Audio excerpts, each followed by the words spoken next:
My phone buzzed again, the third time in as many minutes. I glanced at the screen, saw Linda's name, and silenced it with a sigh. Megan, my boss, raised an eyebrow but continued her presentation. As I was saying, the Johnson account is crucial for our Q3 projections, Megan said, her voice steady and authoritative.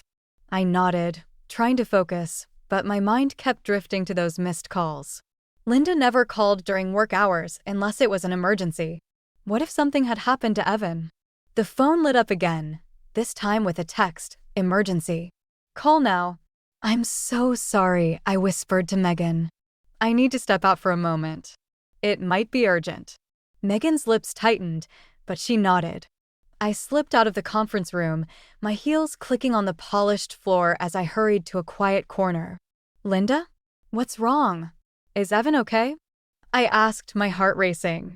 Gracie, where are you? Linda's shrill voice pierced my ear. How dare you not be here for my surprise birthday party? I blinked, momentarily stunned. Birthday party? Linda, I'm on a business trip. I didn't know about any party. Don't lie to me, young lady, Linda snapped. Evan told me he informed you weeks ago. I demand you come home immediately. Linda, I can't just leave. I'm in the middle of an important meeting.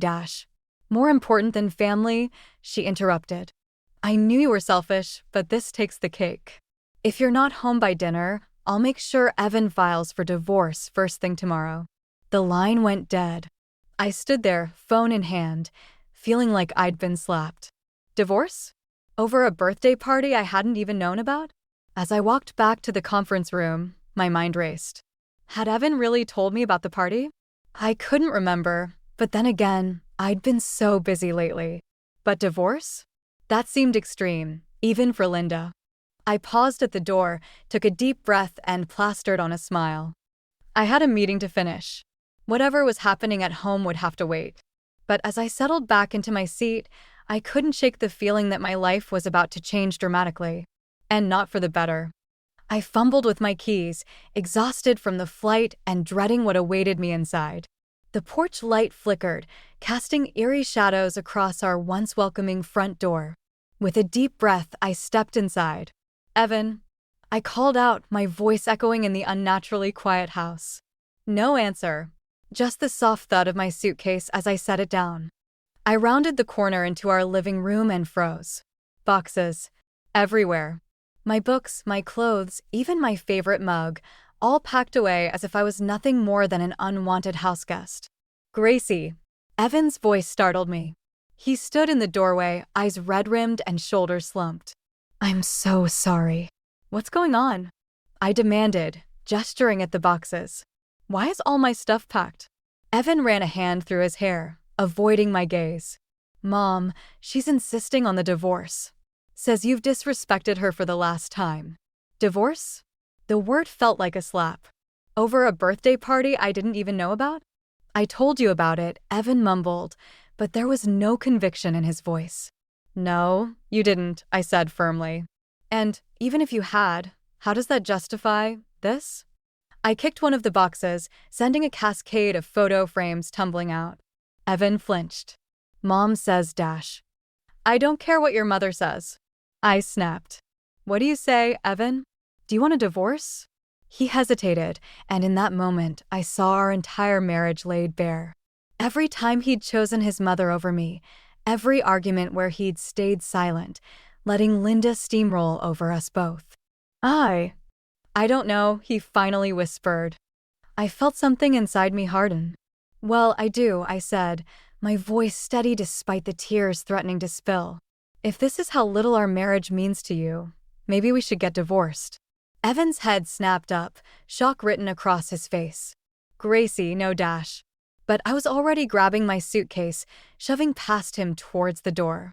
As I reached for the handle, my wedding ring caught the light. With a moment's hesitation, I slipped it off and placed it on the side table. Tell your mother she got what she wanted, I said, not looking back as I stepped out into the night, leaving behind a life I suddenly realized had been suffocating me all along. I stared at my phone, Linda's number glaring back at me. My finger hovered over the call button. With a deep breath, I pressed it. Well. Look who finally decided to call. Linda's voice dripped with sarcasm. Linda, I dash. Save it, Gracie. You've made your choice. Now you get to live with it. I gripped the phone tighter. You're right. I have made my choice. I'm going through with the divorce. There was a moment of stunned silence. Then, Linda laughed. Oh, sweetie. You think you're punishing us? You're doing exactly what I wanted. Her words hit me like a slap. What? You were never good enough for my Evan. Now he can find someone worthy of the Harper name. Rage bubbled up inside me. Worthy? I've been supporting your precious son for months. Did you know he lost his job? Another pause. You're lying. Ask him yourself, I spat. While you're at it, ask him where the money for your birthday gift really came from. I hung up, hands shaking. The satisfaction was short-lived as reality set in. I'd just burned my last bridge. My phone buzzed. A text from Evan. Mom's furious. What did you tell her? I ignored it, opening my laptop instead. Time to email my lawyer. As I typed, another message popped up. From Samantha. Girl, you okay? Heard about the divorce. Drinks tonight? I smiled, grateful for a friend who didn't need explanations. God, yes. Meet you at 8. Hours later, nursing a martini, I spilled everything to Samantha. Gracie, she said, eyes wide. You can't let them walk all over you like this. You need to fight back. How? I asked, deflated. It's my word against theirs. Samantha's eyes gleamed. Remember that project you've been working on? The one that could make or break the company. I nodded, unsure where she was going. What if, she leaned in, you used that to show everyone who you really are? Successful, brilliant, and definitely not someone to be messed with. As she outlined her plan, I felt a spark of hope. For the first time since this nightmare began, I saw a way forward. A way to not just survive, but thrive. Let's do it, I said, raising my glass. To new beginnings and sweet revenge. We clinked glasses, and I felt a weight lift off my shoulders. Linda and Evan had no idea what was coming. And I couldn't wait to show them exactly who they'd underestimated. I stood outside Evan's house, steeling myself for what was to come. The divorce papers felt heavy in my bag, a tangible reminder of how much had changed in just a few days. With a deep breath, I rang the doorbell. Evan answered, looking haggard. Gracie, We need to talk. I cut him off, brushing past him into the living room. He followed, wringing his hands. Look, about what Mom said. I'm not here about Linda, I said, turning to face him. I'm here about you. About us. And about the lies. Evan paled. What lies? I pulled out a stack of bank statements. These lies, Evan. When were you going to tell me you lost your job? 6 months ago. His eyes widened in panic. How did you? It doesn't matter how I know, I snapped. What matters is you've been lying to me for months. Living off my income while pretending everything was fine. Evan slumped onto the couch, head in his hands. I didn't know how to tell you. Or Mom. She would've. She would've what? Been disappointed? Angry? I laughed bitterly.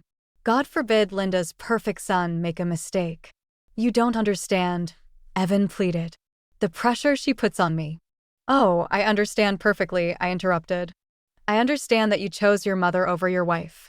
That you'd rather lie than stand up to her. Tears welled in Evan's eyes. Gracie, please. I love you. We can fix this. For a moment, I wavered. Then I remembered the packed boxes, the cold triumph in Linda's voice. No, Evan. We can't. I pulled out the divorce papers. I'm filing for divorce. And I'm done supporting you, financially or otherwise. Evan stared at the papers, shock written across his face. But what am I supposed to do? That's not my problem anymore, I said, heading for the door. Maybe ask your mother. As I walked out, I heard Evan's muffled sobs. A part of me ached to comfort him, but a stronger part, the part that had been silenced for too long, propelled me forward. In my car, I took a shaky breath. It was done. No going back now. As I started the engine, my phone buzzed with a text from Samantha. How'd it go? Still on for project planning tonight. I smiled, feeling a surge of determination. Absolutely. Time to show the world what I'm really made of. Pulling away from the curb, I didn't look back. The road ahead was uncertain, but for the first time in years, it felt like mine to choose. I stood in the middle of my new apartment, surrounded by half-unpacked boxes and the promise of a fresh start. The last few weeks had been a whirlwind of legal meetings, apartment hunting, and throwing myself into work. But today, I felt truly free for the first time in years. My phone buzzed, and I smiled seeing Megan's name. Gracie, you've done it. The Johnson account is ours. The board wants to see you tomorrow to discuss your promotion. I let out a whoop of joy, twirling in my empty living room. This was it, the breakthrough I'd been working towards for years. No more living in Evan's shadow or under Linda's thumb. I was making my own way now. As if summoned by my thoughts, my phone rang again. Linda's name flashed on the screen. I hesitated, then answered. Gracie. Linda's voice was uncharacteristically shaky. We need to talk. I have nothing to say to you, Linda, I replied coldly. Please, she begged. It's about Evan. He's not doing well. He needs you. I felt a familiar tug of guilt, but pushed it aside. That's not my problem anymore. You don't understand. Linda's voice cracked. He's lost everything. His job, his savings, he's talking about ending it all. My blood ran cold. What? I didn't know how bad things were, Linda sobbed. I pushed him too hard. This is all my fault. Please, Gracie. Help him. I sank onto a nearby box, my mind reeling. Part of me wanted to hang up, to let Linda deal with the mess she'd created. But another part, the part that had loved Evan for years, couldn't ignore his pain. What do you want me to do? I asked, my voice barely above a whisper. Come back, Linda pleaded. Just for a little while. Help him get back on his feet. I'll do anything, Gracie. I'll apologize, I'll back off. Just please, don't let him destroy himself. I closed my eyes, feeling the weight of the decision before me. On one hand, I had my freedom, my career taking off, a chance at real happiness. On the other, the man I once loved, drowning in despair. As I opened my mouth to respond, my gaze fell on a framed photo I'd just unpacked, Evan and me on our wedding day, both beaming with hope and love. In that moment, I knew what I had to do. I'll be there in an hour, I said, already reaching for my keys. But Linda, this changes nothing between us. I'm doing this for Evan, not for you. As I hung up and headed for the door, I couldn't shake the feeling that I was walking right back into the lion's den. But this time, I was going in with my eyes wide open and my own strength to rely on. I stood on the Harper's doorstep, my heart pounding. Before I could knock, the door swung open, revealing a disheveled Linda. Gracie, thank God, she breathed, pulling me inside. The house was a mess, a far cry from its usual pristine state. Evan sat on the couch, head in his hands. Evan. I approached cautiously. He looked up, eyes red-rimmed and hollow. Why are you here? I called her, Linda interjected. Evan, sweetie, Gracie's here to help. I bristled at Linda's presumption, but focused on Evan. What's going on? What's going on? He laughed bitterly. My life's in shambles, that's what. No job, no wife, no future. That's not true, I started, but Linda cut me off. Gracie, please. You have to take him back. He needs you. I whirled on her. No, Linda. What he needs is to stand on his own 2 feet for once. How dare you? Linda hissed. After everything we've done for you, Dash. Done for me? I exploded. You've controlled and manipulated us both for years. And now that your perfect world is crumbling, you want me to swoop in and fix it. Evan stood up, swaying slightly. Stop it, both of you. This is my fault. I should have been stronger. Should have stood up to you, Mom. And Gracie, I should have been honest with you. I softened, seeing the genuine remorse in his eyes. Evan, it's not too late to turn things around. Yes, Linda latched onto my words. You can move back in, get your old job back, Dash. That's not what I meant, I interrupted firmly. Evan, you need to take responsibility for your life. Get help, find a job you actually want, not just what your mother expects. Linda gasped. How dare you suggest Dash? Enough, Evan shouted, startling us both. Gracie's right. I need to do this on my own. He turned to me, eyes clear for the first time. I'm sorry for everything, Gracie, but I can't ask you to come back. It wouldn't be fair to either of us. I nodded, a mix of relief and sadness washing over me. I know, but I'm here as a friend if you need support. Linda sputtered, this isn't how it's supposed to go. Gracie, you have to dash. No, Mom. Evan cut her off. This is exactly how it needs to go. For all of us. As I left the house, I felt a weight lift off my shoulders. The road ahead was still uncertain, but for the first time, I felt like we were all finally on the right path. I was in the middle of a crucial presentation when my phone buzzed. Evan's name flashed on the screen. I ignored it, focusing on the board members' reactions. As I wrapped up, applause filled the room. Megan beamed at me, giving a thumbs up. Stepping out, I checked my voicemail. Evan's voice was frantic. Gracie, please. I need to see you. It's urgent. My heart raced as I dialed him back. He answered immediately. Gracie, thank God. Can we meet? Please? I hesitated. Evan, I'm not sure that's a good idea. Please, he begged. I know I have no right to ask, but I need your help. One last time. Against my better judgment, I agreed to meet him at a nearby cafe. When I arrived, Evan looked worse than ever. Dark circles under his eyes, clothes rumpled. What's going on? I asked, sitting down. He took a deep breath. I'm leaving. For good. I've got a job offer in Seattle, and I'm taking it.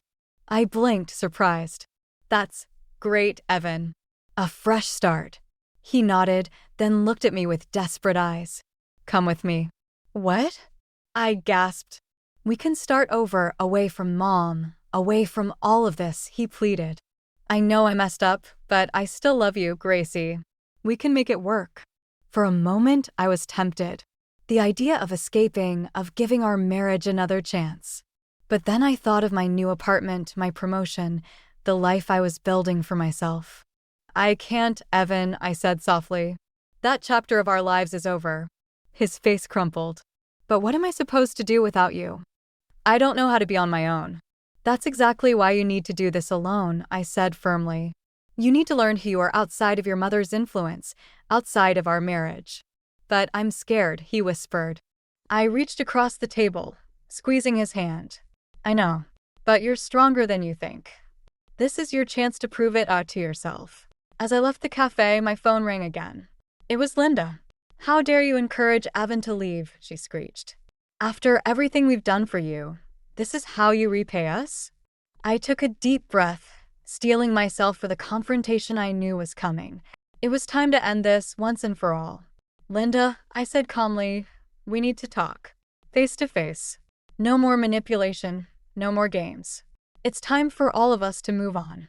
As I hung up, I felt a mix of dread and determination.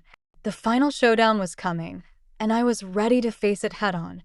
1 year later, I stood at the podium, accepting the Employee of the Year award. As applause filled the room, I caught Megan's proud smile in the audience. My mind flashed back to that fateful business meeting where this all began. After the ceremony, I checked my phone to find a voicemail from Evan. Hey Gracie, just wanted to say congratulations. I saw the company announcement online. You deserve it. I smiled, remembering our last conversation 6 months ago. He'd called from Seattle, sounding more confident than I'd ever heard him. He was doing well at his new job, even starting therapy to work through his issues with Linda. Speaking of Linda, I hadn't heard from her in months. Last I knew, she and Ben were in couples counseling, finally addressing years of dysfunction. It wasn't my problem anymore, but I hoped they'd find peace. As I left the office, Samantha called. Drinks to celebrate? Absolutely, I laughed. Meet you at our spot in 20. Driving there, I marveled at how much had changed. The woman I was a year ago wouldn't recognize me now. Confident, successful, and most importantly, free. At the bar, Samantha raised her glass. To new beginnings and kick-ass women who don't take crap from anyone. I clinked my glass against hers, grinning. And to friends who stand by you through it all. As we chatted and laughed, I felt a deep sense of contentment wash over me. The road hadn't been easy, but every struggle had led me here, to a life that was truly my own. My phone buzzed with a text from Megan. "Proud of you, kid. Sky's the limit now." I smiled, thinking of the future stretching out before me. There would be more challenges, sure, but I was ready for them. I'd learned the hard way that happiness doesn't come from pleasing others or fitting into someone else's mold. It comes from being true to yourself, standing your ground, and surrounding yourself with people who lift you up instead of tearing you down. As Samantha launched into a story about her latest dating disaster, I felt a surge of gratitude for my friend, for my career, for the strength I'd found within myself. The Gracie who'd let Linda and Evan control her life was gone. In her place stood a woman who knew her worth and wasn't afraid to claim it. "Earth to Gracie." Samantha waved her hand in front of my face. "Where'd you go?" I grinned, raising my glass once more, just thinking about how good it feels to be free. And as we toasted again, I knew in my heart that the best was yet to come.